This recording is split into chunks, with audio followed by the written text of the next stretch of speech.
is Leonard Wise, and this is a special episode on the rabbit hole of ideas. It's special because it's the first ever video episode and because it's an interview. I met Professor Angie Hobbs from the University of Sheffield, and together we went down the rabbit hole of public philosophy. Now, instead of making this intro any longer than necessary, I suggest we get started right away and say hello to my interview partner, Professor Angie Hobbs. Right, Great. let's go. Okay, so thank you very much for joining me today. And I welcome Professor Angie Hobbs, who is Professor of the Public Understanding of Philosophy at the University of Sheffield. Welcome very much. And today we'll be conducting an interview, and the idea is to talk a bit about your specific role. And as I already said, your job description is not just the usual research and teaching, which is common for a philosophy professor, but it also involves public philosophy. Could you explain to us a little bit what that means? Oh wow! I mean, I'm making it up as I go along because I I had the first job of this kind in the world, as far as I know. So I've got the freedom, but also the terror of making it up. Well, the first thing I want to say is that I regard myself as part of the public who's trying to understand philosophy. So it is absolutely not me trying to be Zarathustra on a mountaintop, issuing, edicts and wisdom to the lucky public. No, not at all. This is part of philosophy as in the marketplace, back to my roots, which are in ancient Greek philosophy, back to Socrates and the Agora. And I very much see myself as part of the public. In my head, I kind of divide the work I do with my public philosophy hat on into three main kinds. So part of it is the dissemination, the clarification, the interpretation of classic texts, of concepts and arguments of famous philosophers. That's part of it, just simply telling people what's out there, saying, look, this stuff is wonderful. Here are all these doors, let me open them for you. Why don't you come and walk through with me and discover the riches of philosophy? So that's part of it. Increasingly, I'm using philosophical ideas, the analysis of concepts, philosophical arguments to address topics of really urgent concern to the world. So I've been doing a lot of work, for instance, on democracy and demagoguery, on nationhood and nationalism, on banking and money, on migration. And I'm sure we'll come back to that in a moment and talk about that in more detail. But I'm absolutely using, for instance, arguments about different kinds of freedom to address topics that are much in the media at the moment and on social media about, in the pandemic, do we prioritize freedom or care? And I'm there saying, well, hang on a moment, let's first of all try and decide what we mean by freedom, because there are lots of different kinds of freedom. So that's a second kind of aspect to my work. And thirdly, and again, increasingly, I'm involved in specific policy work, specific work with different governments around the world, with institutions like the World Economic Forum or the Aspen Foundation or Stifle Europe, or various religious or military organizations, and really trying to help them address concerns and questions that they have, and help them think through issues that they're facing. So those three kinds of things I'm involved with. But as I said, never from the point of view of Zarathustra on a mountaintop issuing answers. I do not claim to have answers. I only hope to be able to help clarify certain issues and questions, and help people think, not just clarify the issues, but help people imagine different solutions. So as well as the analytic powers of philosophy, I believe there is a very strong creative side to philosophy. the ability to imagine different hypotheses, different worlds. So philosophy doesn't just help us understand a problem. I think it can help offer us alternative solutions. And that's one of the reasons I'm so passionately interested in the history of philosophy, and particularly in my case, ancient Greek and Roman philosophy, because we've got all these different ways of looking at the world and looking at problems, different possible solutions. Why would we want to lose those tools from our toolbox? Very much. So that's a very interesting point that you mentioned, that philosophy, in some way or other, always had this relation to the public realm. You mentioned Socrates as an early philosopher for the public understanding, or of some sort at least. And also, if you think of like the 20th century, there's a great tradition of public intellectuals, such as Jean-Paul Sartre, or in Germany, Theodor Adorno. However, it does seem to me that today this type of intellectual has become slightly less visible. Do you think that this means that we need more institutionalization, so posts that explicitly address this need for communicating philosophy? Those are two really interesting issues that you raise. I mean, I think public intellectuals became less fashionable maybe at the end of the 20th century, having had quite a renaissance in the early and middle years of the century with people like Russell or Isaiah Berlin, Karl Popper, and so on. And then maybe there were a few decades where there wasn't so much public philosophy, but I think now with Sandel, with Nussbaum, with Taylor, with on the continent, maybe Bernard-Henri Lévy. I mean, there's so many. I think there is a bit of a renaissance in public philosophy. However, the second part of your question is, should this happen within or without the academy? And surely both, within the academy, within universities, I would argue that it's in the interest of both the department and the wider world if there's at least one person in each philosophy department who is doing this public engagement work. I think that's going to be good for the reputation of the I think that's going to be good for the reputation of the department if it's done well. I think it can help society, but also if that department is receiving public funding, then I think there's also a moral case for saying that the department really owes the people who are paying for it some kind of story about what it's doing and why it's there and why it's needed. Now, that's not to say at all that every academic should be involved in public engagement. Absolutely not. Many don't want to. They're not interested in it. I strongly believe there is a very important value in pure thought and pure research. I strongly believe there's a great value in teaching. So I'm not remotely saying that all academics should do this, but I think it's important that a few do it. And ideally, at least one in each department, particularly if that department is receiving some public money. Okay, that's another very good point, and provides me with a great transition to the next question. As you mentioned, that it's not always equally easy to communicate philosophy to a wider audience, and some topics may be more suitable than others. And also myself, I made the experience that it's sometimes quite tough to explain what we're doing as philosophers in our research projects. And often philosophy addresses issues that we take for granted, or we simply think that they don't deserve further explanation in everyday life, so they can seem quite detached. How do you approach this problem? How do you explain the relevance of philosophical problems and philosophical ideas when speaking to a wider audience? And relating to what you said earlier, which topics do you find particularly suitable for that? Yes, that's so interesting. I would make a distinction between using one's philosophical skills in analysis and argument and creative hypotheses to address problems that they're out there right now. So I mentioned earlier that I've been doing quite a lot of work on nationhood and nationalism. What are healthy and unhealthy ways of caring about your country?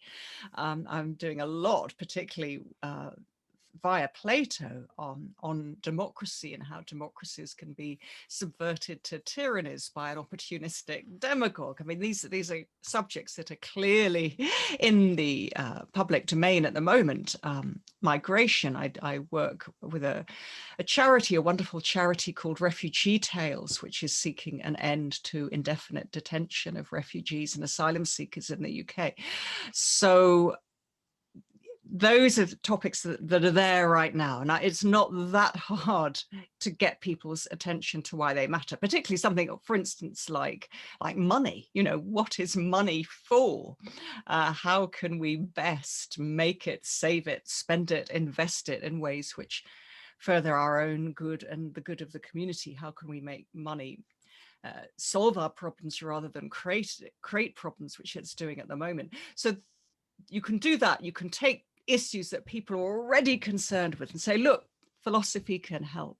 That, you know, we've got into a model. Nobody's defined, you know, as some of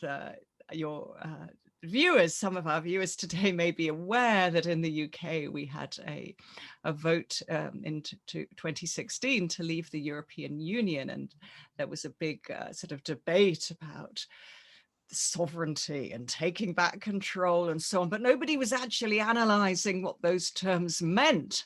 And nobody was I was trying to point out that issues of sovereignty did not mean that you were necessarily taking back control, and that the two could work against each other. So that's one thing you can do. Find what people are already concerned about and pick up those debates and think, well, what kind of tools of analysis, what philosophical texts do I know? What arguments do I have that can help here? The other thing you can do, you mentioned, is the difficulty of explaining one's own work. Now, that's a different issue, because as professional academic philosophers, of course, we're often engaged in very detailed technical arguments, you know, and in my case also with a lot of incredibly detailed scholarship behind it. And that is definitely a skill that needs thinking about. You have to, and I think it's really good for you as an academic, if you're writing something very technical, to then be asked to go and speak about it to a group of undergraduates or graduates, or even people at a festival, for instance, and justify it. What's the point of it? What are you doing? And that can be a very, as I'm sure you've discovered yourself, it's a very salutary exercise. Sometimes you think, well, what am I doing? What is the point of this? And it can be very good for you to be forced to think about that and forced to clarify it. If you're clarifying it to your audience, you often end up clarifying it to yourself as well. And if you're having to be concise, that again can be a very important for you as an academic. And you can think, gosh, you know, I didn't need 2 pages of my draft paper. I can just cut it. So I personally find that the interface between the academic philosophy that I do and my public explanation or attempts to explain it helpful both ways. So I find that it's a really useful synergy. Now, that said, it's important to be honest with the public. It's important not to pretend that all academic technical philosophy is easy. It certainly isn't. And it would be dishonest to pretend that somebody can come to the subject of philosophy and just spend half an hour dipping into something and understand, I don't know, the critique of Kant's critique of pure reason, for instance, or in my case, sort of Aristotle, metaphysics, lambda, or something, very difficult texts. So you're honest and you say, okay, some of this is really difficult. Some of it will take actually years of training and thinking and reading to really come to grips with it. We're still coming to grips with it ourselves, aren't we, as academic philosophers? But have a go. You can still come in and get so much out of this by exploring the foothills of Everest. So those of us who are professional academic philosophers, who are maybe a little tiny bit higher up the slopes of Everest in our specialist areas, there is still, I think, great worth in saying to people, look, come and explore the foothills, come and find out a bit about why this is so exciting, come and see if you want to start the climb for yourself. There's great value in learning the violin, even if you're not going to end up as good as Yehudi Menuhin. There's huge, you don't ever, not everybody has to end up being an absolutely world-class violinist to get a lot out of taking some violin lessons that can enrich your understanding and love of music for the rest of your life. So to go back to your question, when you're trying to explain your academic work to a wider audience, yes, it can be incredibly helpful to be forced to be clear and concise and really say, what's the point of this? Why am I doing this? But it's also important to be honest and say, I have not explained everything to you. You would, some of this is very difficult and technical, and it would take you a wee while of studying philosophy to understand all this. So both those things are important. And I think philosophy, so yes, when I'm explaining or trying to explain academic philosophy to a wider audience, yes, it's philosophy light. I don't try to pretend otherwise, but philosophy light doesn't have to be philosophy dumbed down. I think there's a really important distinction. And I couldn't agree more, because it's also an experience I made in creating some of the episodes for this podcast that making something accessible is actually quite often the hardest task, and helps us ourselves. Oh my goodness. Oh my goodness. Absolutely. I mean, that's also why I still make a point of trying to lecture every year to first year undergraduates. I think that's really important. The more you kind of climb the academic tree, I think the more important it is to keep teaching 18 and 19-year-olds. So you've got somebody sort of half asleep in the front row, possibly slightly hungover, but kind of looking at, saying, impress me. Or, yeah, I get what you're saying, but, why? What's the point? And it's that kind of utter sort of weary skepticism, but it's really important, I think. So my next question would relate to a problem that we currently often see, is that there is a remarkable loss of trust in science, and in some respect also a loss of trust in the organized production of knowledge in academic institutions more generally. And we see in some parts even some sort of like dissociation of public opinion from scientific findings. Philosophy, however, to me seems to be a slightly different case, because on the one hand, it's not just opinion, it's not about just giving one's views, but on the other hand, the way we transition from opinion to knowledge proper is also different as compared to the pursuit of natural sciences. So in face of this, do you think that public philosophy can help to restore the connection between the general public and what I call the organized production of knowledge in academic institutions?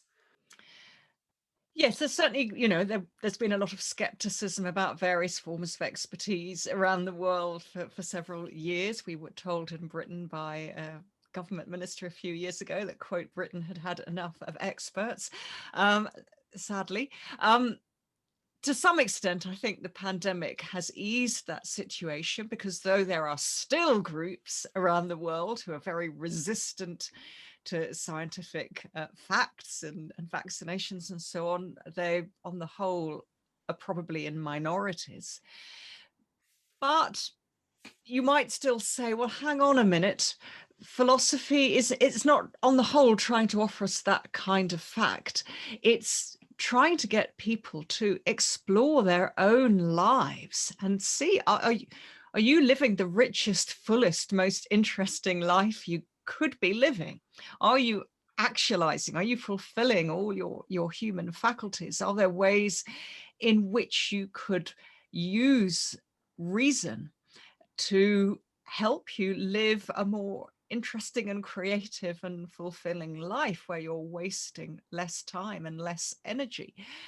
That has to be, those have to be very, very important techniques, surely, for people to be intrigued by. So in the sense that philosophy is on the whole not offering answers, but is offering people techniques to reason better, to think better about the subjects that really matter to them. Like is happiness the same as pleasure? Is happiness the same as flourishing? What's the difference between them? How do we achieve them? I mean, not many people are completely uninterested in those questions. And if philosophy can help us think through them better, then it may well be a useful bridge. I think you're right. Another thing that I often came to like very much about philosophy is that it sort of puts you in the driver's seat of producing knowledge, because you actually have to do something yourself. You have to use reason and arguments and give grounds, give reasons for the claims you make, and you can experience a very direct form of agency in that. Exactly. You can't be an empty vessel and have it poured into you. As Plato says, it's got to be this internal process. You've got to do it for yourself. All the teacher can do is prompt you. In the words of the Republic, all the teacher can do is point you in the direction of the light, always assuming the teacher knows where the light is. But you get the idea that it's the pupil, the student themselves has to do the work. It has to be an active internal process where, as you say, you exhibit and gain agency. So it's incredibly empowering. It's interesting that you're mentioning Plato in that respect. What comes to my mind now is a quite similar quote of Immanuel Kant, who suggested that you cannot teach philosophy as something that you simply deliver, but what you have to teach is philosophizing, so an activity. Yes. Getting in touch with reason yourself, and that seems to be a very similar attitude. I couldn't agree more. I couldn't agree more. But let's get back to Plato for my last question. And you mentioned earlier that your own area of expertise is especially ancient philosophy. And so something I was wondering about is that Plato has this well-known claim that those who have political power should themselves be philosophers. They shouldn't just be advised by philosophers, but they should be philosophers according to Plato's standards. So certainly we have come a long way from this ideal. But do you think that there is still something to be learned from Plato's appeal to a philosophical government? I do. I mean, I don't want the philosopher rulers of the Republic because I'm not a totalitarian, because I don't believe in a separate realm of perfect ideal forms. So I don't want to try to reproduce that exactly. I am, for better or worse, a Democrat, though my allegiance to democracy is being rather tested at the moment, but I am. So though I wouldn't want to replicate the views that the character of Socrates gives in the Republic about the need for philosopher rulers in any exactitude, I would absolutely love our politicians, as I would love the whole country, to be better informed philosophically, to have, it's one of the reasons I work with a number of organizations to get more philosophy in primary schools as well as secondary schools. I think it's absolutely vital to teach young children skills in critical reasoning and philosophical analysis and argument, as we've discussed before, in creative, imaginative hypotheses, which is just the most wonderful intellectual training and helps give them the ability to see that the world doesn't have to be exactly as it is at the moment, as we've inherited it. The world can be different. And here are some tools for making it different. I think that's a wonderful thing for all of us to have, including, and perhaps especially, those of us who end up being politicians. At the moment, in most countries of the world, we have politicians, and there are wonderful and noble exceptions, but we have a lot of politicians who are either have no knowledge of philosophy or pretend to have no knowledge of it because they think it will be a vote loser with the electorate, which I think is untrue. And I think that would be a great thing. However, there is a caveat. Because philosophy does not, as I've said, have all the answers. But we also have to remember that philosophy can sometimes be dangerous. Not all philosophers are pure and noble beings. Some have very, very dangerous views. There are a few people in some governments around the world at the moment who did train in philosophy and have got some really repellent views on race and other things. So yes, I think overall, in general, absolutely wonderful to have all children, all young people with some kind of training in philosophy. And if you go on into a political career or a career in the civil service, I think it's wonderful for that training to continue. But it should be a broad training, because we should always bear in mind that there are some very dangerous philosophers in history and in the present who've put forward some very dangerous views. I'm not advocating censorship, but I am advocating a very wide range of philosophical education, so young people can see for themselves that there are alternatives to these dangerous views. And I'm arguing for critical examination and scrutiny of these dangerous views. So I'm not saying that the dangerous stuff should be shoved under the carpet. I'm saying it should be brought out into the open and examined and critiqued and challenged. But with that caveat in mind, that there can be some very dangerous philosophers and philosophical views, I think overall it would be of great benefit to us to have more philosophically trained politicians.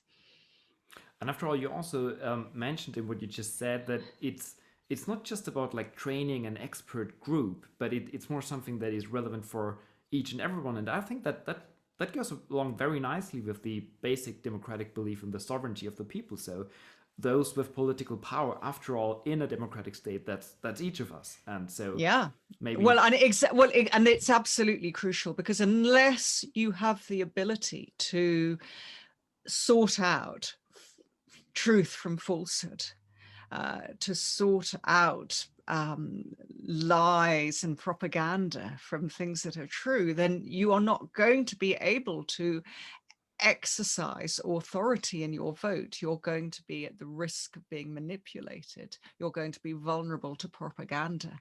And that's when you get the slide from democracy, which, as we all know, means rule by the people. But that can only happen if the people have access to true facts and the critical thinking skills to analyze what's going on and to critique it. When that then slides to demagoguery, which is, as we know, when the demos, the people, are being led usually by a skillful orator, a skillful sort of well, in the ancient world, a skillful orator; in the modern world, a skillful user of propaganda. So if we're going to protect democracy, which I think is under huge threat in a number of countries around the world at the moment, including my own in the UK, then we have to give all our people the skills to be able to exercise authority in their vote and rule themselves and not be led and manipulated. And I think philosophy is one of the best subjects for doing that. And that, of course, is why a lot of less scrupulous political leaders with authoritarian tendencies hate philosophy and don't want it taught in schools and universities, because it makes people critical and rebellious and able to see through their lies and their fantasies. Wonderful. I think that's a great fazit for our discussion. Thank you so much for giving us this insight in the idea of public philosophy and for discussing with me. And yeah, thanks a lot. It was very insightful. Thank you so much. It was a huge pleasure. Thank you.